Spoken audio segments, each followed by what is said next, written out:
Hello.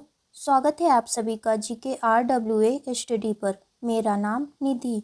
आज के video में हम डिस्कस करने वाले हैं हिंदी के टॉप 30 ऐसे क्वेश्चन आंसर जो कि सभी परीक्षाओं के लिए महत्वपूर्ण रहेंगे।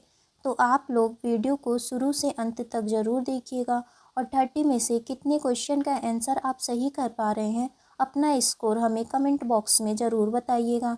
तो चलिए शुरू करते हैं फर्स्ट क्वेश्चन से। काल के कितने भेद होते हैं? बताइए, काल के कितने भेद होते हैं? 3 भेद। काल के 3 भेद होते हैं, वर्तमान काल, भूतकाल एंड भविष्य काल।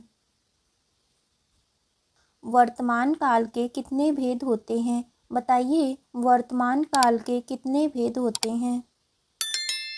4। वर्तमान काल के 4 भेद होते हैं, सामान्य वर्तमान काल, तत्कालिक वर्तमान काल, संदिग्ध वर्तमान काल, संभाव्य वर्तमान काल।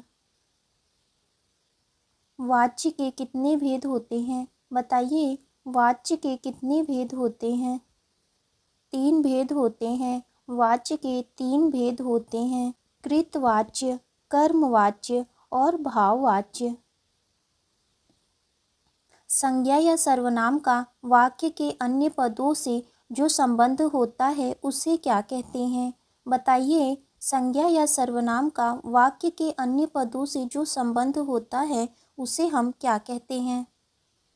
ऑप्शन बी इसका राइट आंसर होगा, कारक। कारक के कितने भेद होते हैं? बताइए, इसका राइट आंसर क्या है? ऑप्शन बी इसका राइट आंसर होगा, कारक के 8 भेद हैं, कर्ता, कर्म, करण, संप्रदान, आपादान, संबंध, अधिकरण और संबोधन। अरे किस कारक का चिन्ह है? बताइए, अरे किस कारक का चिन्ह है? संबोधन का। अरे संबोधन कारक का चिन्ह है। जिन शब्दों से किसी को बुलाया जाए उसे संबोधन कारक कहते हैं। का, की, के किस कारक का चिन्ह है? बताइए, का, की, के किस कारक का चिन्ह है? संबंध कारक का। का, की, के संबंध कारक का चिन्ह है। निश्चयवाचक सर्वनाम कौन सा है? बताइए, इनमें से कौन सा निश्चयवाचक सर्वनाम है? यह निश्चयवाचक सर्वनाम है। निश्चयवाचक सर्वनाम के अंतर्गत यह, वह, इस, उस, वे, ये सभी आते हैं। मैं दुख भूल गया क्रिया किस प्रकार की है? बताइए, मैं दुख भूल गया क्रिया किस प्रकार की है? सकर्मक क्रिया। मैं दुख भूल गया यह सकर्मक क्रिया है। तपोबल में कौन सी संधि है? बताइए, तपोबल में कौन सी संधि है?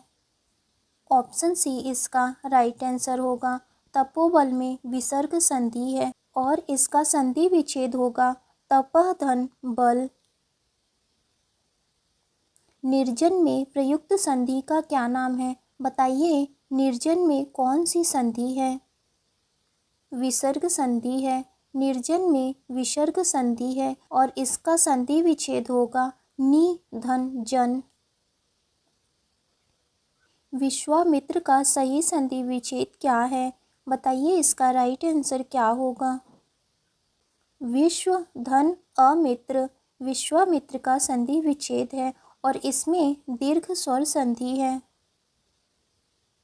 शुद्ध वर्तनी का चयन कीजिए। बताइए, व्यावहारिक का शुद्ध वर्तनी रूप क्या है? ऑप्शन बी इसका राइट आंसर होगा।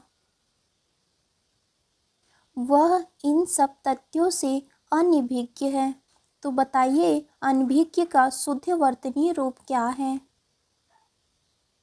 ऑप्शन डी इसका राइट आंसर होगा। विज्ञान शब्द में उपसर्ग क्या है? बताइए, विज्ञान शब्द में उपसर्ग क्या है? विज्ञान शब्द में वी उपसर्ग है। तो चलिए अब हम नेक्स्ट क्वेश्चन देखते हैं। सावधानी शब्द में प्रयुक्त प्रत्यय क्या है? बताइए, सावधानी शब्द में प्रयुक्त प्रत्यय क्या है?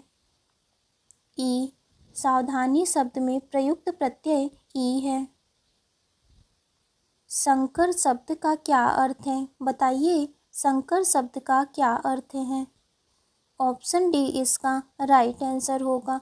दो भाषाओं के शब्दों से मिलकर बना शब्द संकर कहलाता है। रेलगाड़ी शब्द क्या है? बताइए, रेलगाड़ी शब्द क्या है? संकर है। रेलगाड़ी शब्द संकर है। और मैंने आपको पीछे बताया है, दो भाषाओं के शब्दों से मिलकर बना शब्द संकर कहलाता है, तो रेलगाड़ी संकर शब्द है। अधर किसका पर्यायवाची शब्द है? बताइए, अधर का पर्यायवाची शब्द क्या होगा? ऑप्शन बी इसका राइट आंसर होगा। होठ। अधर का पर्यायवाची शब्द होठ है और होठ के अन्य पर्यायवाची शब्द ओष्ठ और लव है। कांता किसका पर्यायवाची शब्द है? बताइए, कांता का पर्यायवाची शब्द क्या है? स्त्री। कांता का पर्यायवाची शब्द स्त्री है और स्त्री के अन्य पर्यायवाची शब्द रमणीय और वनीता है। भ्रमर किसका पर्यायवाची शब्द है? बताइए, भ्रमर का पर्यायवाची शब्द क्या होगा? भौरा। भ्रमर का पर्यायवाची शब्द भौरा है और भौरा के अन्य पर्यायवाची शब्द अली और मधुप हैं। कीस किसका पर्यायवाची शब्द है? बताइए, इसका राइट आंसर क्या होगा? बंदर का।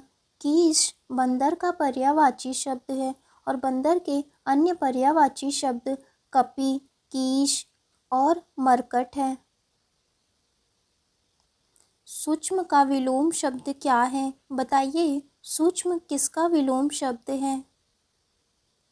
स्थूल का। सूक्ष्म स्थूल का विलोम शब्द है। स्थूल का अर्थ होता है मोटा या बड़ा। अधुनातन का विलोम शब्द क्या है? बताइए, अधुनातन किसका विलोम शब्द है? पुरातन का। अधुनातन का विलोम शब्द पुरातन है। पेट की आग को क्या कहते हैं? बताइए, पेट की आग को क्या कहते हैं? ऑप्शन बी इसका राइट आंसर होगा।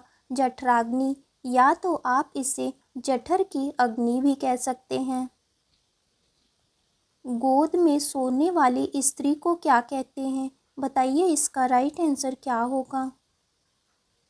अंकशायिनी। अंकशायिनी गोद में सोने वाली स्त्री को कहते हैं। तालू में जीभ न लगना का क्या अर्थ है? बताइए, तालू में जीभ न लगना का क्या अर्थ है? चुप न रहना। तालू में जीभ न लगना का अर्थ है चुप न रहना, यानी बेचैनी होना। सीधे मुंह बात न करना का क्या अर्थ है? बताइए, सीधे मुंह बात न करना का क्या अर्थ है? घमंड करना। सीधे मुंह बात न करने का अर्थ है घमंड करना। पूस की रात कहानी के रचनाकार कौन है? बताइए, पूस की रात किसकी कहानी है? प्रेमचंद्र की। पूस की रात मुंशी प्रेमचंद्र की कहानी है। ध्रुव स्वामिनी नाटक की रचयिता कौन है? बताइए, ध्रुव स्वामी नाटक के रचयिता कौन है? जयशंकर प्रसाद। ध्रुव स्वामिनी नाटक के रचयिता जयशंकर प्रसाद हैं। वीणा पाड़ी किसका पर्यायवाची शब्द है? बताइए, वीणा पाड़ी किसका पर्यायवाची शब्द है? यह आपका टेस्ट क्वेश्चन होगा। इसका आंसर आपको कमेंट बॉक्स में ज़रूर बताना है। तो आज की वीडियो आपकी यहीं तक थी। वीडियो अच्छी लगी हो तो लाइक करें, शेयर करें। अगर आप चैनल पे नए हैं तो चैनल को ज़रूर सब्सक्राइब करें।